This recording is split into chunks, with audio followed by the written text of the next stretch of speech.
ఇక్కడ మనం చూస్తే ఇప్పుడు ఈ స్టోన్ మీరు చూశారు. ఈ స్టోను ఇది మనం ప్రభుత్వ భూమిలో మాడుగుల ప్రభుత్వ భూమిలో దీన్ని అడ్డగోలుగా కాసు మహేష్ రెడ్డి ఆధ్వర్యంలో స్థానిక వైసీపీ నాయకులు అక్రమ మైనింగ్ చేస్తూ ఉన్నారు. ఇది క్వార్ట్జీ, అదేవిధంగా వైట్ స్టోను, ఇది చాలా విలువైన రాయి. ఇది దీన్ని విదేశాలకు తరలిస్తూ ఒక కేజీఎఫ్ తరహాలో, ఒక వీరప్పన్ తరహాలో ఈ కాసు మహేష్ రెడ్డి ఈ విధమైన దోపిడీకి ఈరోజు గురజాల నియోజకవర్గంలో తెరతీశాడు. ఈ వ్యక్తి సమాధానం చెప్పాలి. ఇది ఎవరి సంపద? ఇది దీనికి పర్మిషన్ ఉందా? ఇది ప్రభుత్వ భూమి. ఈ అధికారులు ఏం చేస్తున్నారు? అసలు మైనింగ్ అధికారులు ఏం చేస్తున్నారు? రెవెన్యూ అధికారులు ఏం చేస్తున్నారు? పోలీస్ అధికారులు ఏం చేస్తున్నారు?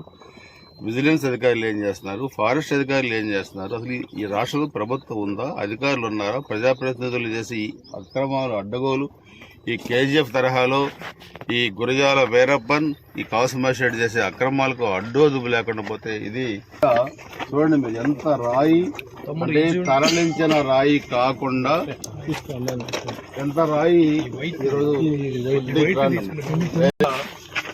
గ్రేడింగ్ చేసి దీన్ని కూడా విదేశాలకు తరలించే పరిస్థితి కాసు మహేష్ రెడ్డి దుర్మార్గమైన వ్యక్తి.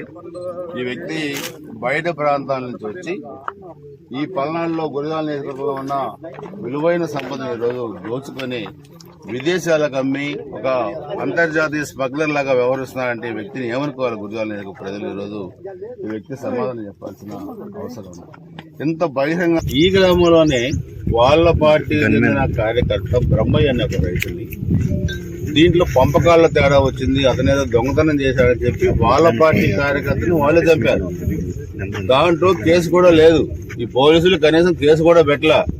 పోలీసులు అడ్డగోలుగా ఎవరైనా తెలుగుదేశం పార్టీ కార్యకర్త ట్రావెల్ తీసుకెళ్లే లారీని ఆపితే, లేకపోతే స్టోన్స్ తీసుకెళ్లే లారీని ఆపితే స్టేషన్ పిలిపించి వాళ్ళకి కొట్టి మీకేం పని అని వాళ్ళ అరాచకాలకి వత్తాసు వెలుగుతున్నారు పోలీసులు. ఆ అరాచకాలకి వత్తాసు వెలిగే పోలీసుల సంగతి కూడా మేము రేపు ఆలోచించాల్సిన అవసరం వచ్చింది.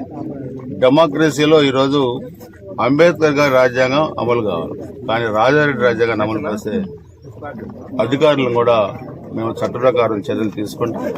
2 నెలల్లో జరిగే ఎన్నికల్లో తెలుగుదేశం, జనసేన ఉమ్మడి ప్రభుత్వం ఏర్పాటు చేయబోతా ఉంది. గురజాల నియోజకవర్గం, మాచల్ నియోజకవర్గాల్లో ఈ ఎమ్మెల్యేలు చేసే కాసు మహేష్ రెడ్డి, పిన్నెల రామకృష్ణ చేసే దోపిడీని మేము సిట్టు వేస్తాం, ఎంక్వైరీ చేస్తాం, అన్ని నిగ్గు తేలుస్తాం. ప్రభుత్వ భూములన్నింటినీ కూడా బోర్డులు పెట్టించి ప్రభుత్వం స్వాధీనం చేసుకుంటుంది.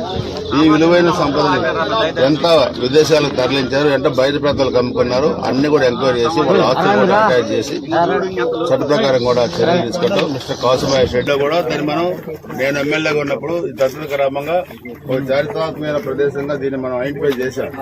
దీన్ని ఆ రోజు మనం హెరిటేజ్ దీని కింద కూడా తీసుకొని ఈ ప్రాంతాన్ని అభివృద్ధి చేసి చారిత్రాత్మక ప్రదేశంగా అభివృద్ధి చేయాలనుకున్న ఈ ప్రాంతాన్ని ఈరోజు వీరప్పన్ లాగా దోసుకునే పరిస్థితికి, మాఫియా లాగా దోసుకున్న పరిస్థితికి వచ్చారంటే వీళ్ళకి గురజాల నియోజకవర్గంపై, పల్నాడుపై ఎంత ప్రేమ ఉందో ఈరోజు అర్థం చేసుకోవాలి. అధికారులు ఇప్పటికైనా కళ్ళు తెరవండి. ఈ వందల వేల కోట్ల రూపాయల విలువైన సంపదను దోచుకొని పోతుంటే మీరు కళ్ళు మూసుకొని ధృతరాష్ట్రంలాగా కళ్ళు మూసుకొని ఉంటే మీకు రేపు కూడా వాళ్ళతో పాటు మీరు కూడా ఇంటికి పోతారు. ఇప్పటికైనా ఈ సంపదని కాపాడి దీన్ని ఇక్కడ నుంచి బయట ప్రాంతాలకు తరలించకుండా అడ్డుకోవాలని నేను పోలీసు, అదేవిధంగా రెవెన్యూ, మైనింగ్, విజిలెన్స్, జిల్లా కలెక్టర్, జిల్లా ఎస్పీకి, రాష్ట్ర డీజీపీకి కూడా మీడియా ద్వారా